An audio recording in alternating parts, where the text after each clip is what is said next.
नमस्कार, आप देख रहे मीडिया हलचल। मैं हूं आपके साथ पूजा यादव।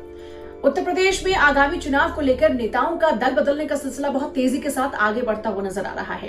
इस बीच समाजवादी पार्टी के अंदर बसपा के कई नेताओं ने शामिल होने का फैसला लिया, या यूं कह लीजिए कि बसपा के कई नेताओं को, पूर्व मंत्रियों को, सांसदों को अपने लिए बेहतर विकल्प समाजवादी पार्टी नजर आ रही है।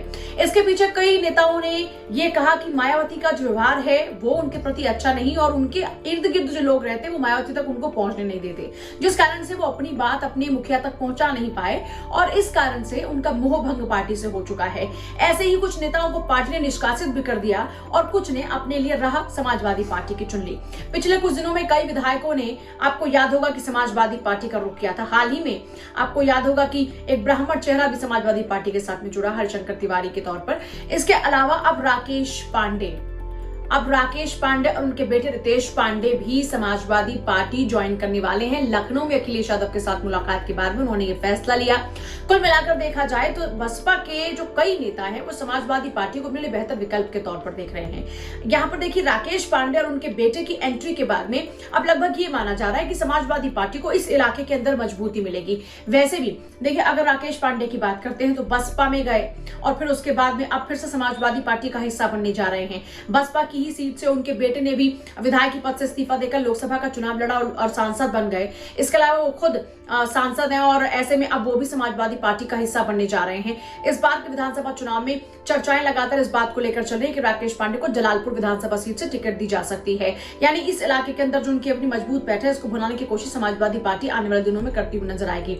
हम लगातार देख रहे हैं कि समाजवादी पार्टी अपनी आपको मजबूती देने के लिए, समाजवादी पार्टी के मुखिया अखिलेश यादव पार्टी को मजबूती देने के लिए कई छोटे दलों को साथ लेकर आ रहे हैं। लेकिन इसके साथ साथ सबसे खास बात यह है कि अन्य दलों के जो बड़े नेता हैं, जो समाजवादी पार्टी के अंदर आ सकते हैं, उनके साथ भी बातचीत लगातार चल रही है, ताकि इस बार अपना जो गणित अखिलेश यादव ने बिठाया उसमें कोई भी कमी कहीं ना रह जाए। ऐसे में अपने उसी गणित को साधने के लिए लगातार अन्य दलों के भी तमाम बड़े बड़े नेताओं को, दिग्गजों को अपने साथ लाने की जो कोशिश अखिलेश यादव की है वो भी परवान चढ़ रही है। इसके साथ साथ कई और बड़े नेताओं को, जो बाकी के दल हैं उनमें से भी समाजवादी पार्टी में आने की उनकी जो अपनी कोशिशें थी वो भी परवान चढ़ती नजर आ रही। कुल मिलाकर देखा जाए तो अखिलेश यादव भी प्रयास कर रहे हैं और कुछ नेता भी समाजवादी पार्टी को अपने लिए बेहतर विकल्प के तौर पर देख रहे हैं।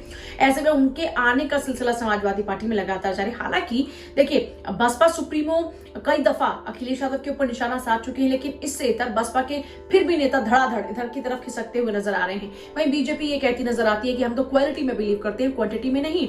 लेकिन इसी तरीके से समाजवादी पार्टी के भी कुछ नेता बीजेपी में जा रहे हैं, और बीजेपी से भी लगातार समाजवादी पार्टी में आने की नेताओं की दौड़ जारी है। तो आने वाले चुनाव में नेताओं का ये दल बदलने का सिलसिला और तेजी से परवान चढ़ता नजर आएगा, क्योंकि जैसे जैसे चुनाव की करीबी आएंगी ये नेता इधर से इधर खिसक कर, उधर से इधर खिसक कर, ये जो सिलसिला है इसमें आगे बढ़ते ही जाते हैं। अब देखना तो ये होगा ये तमाम जो कोशिशें हैं ये जीत किसको दिलाती है।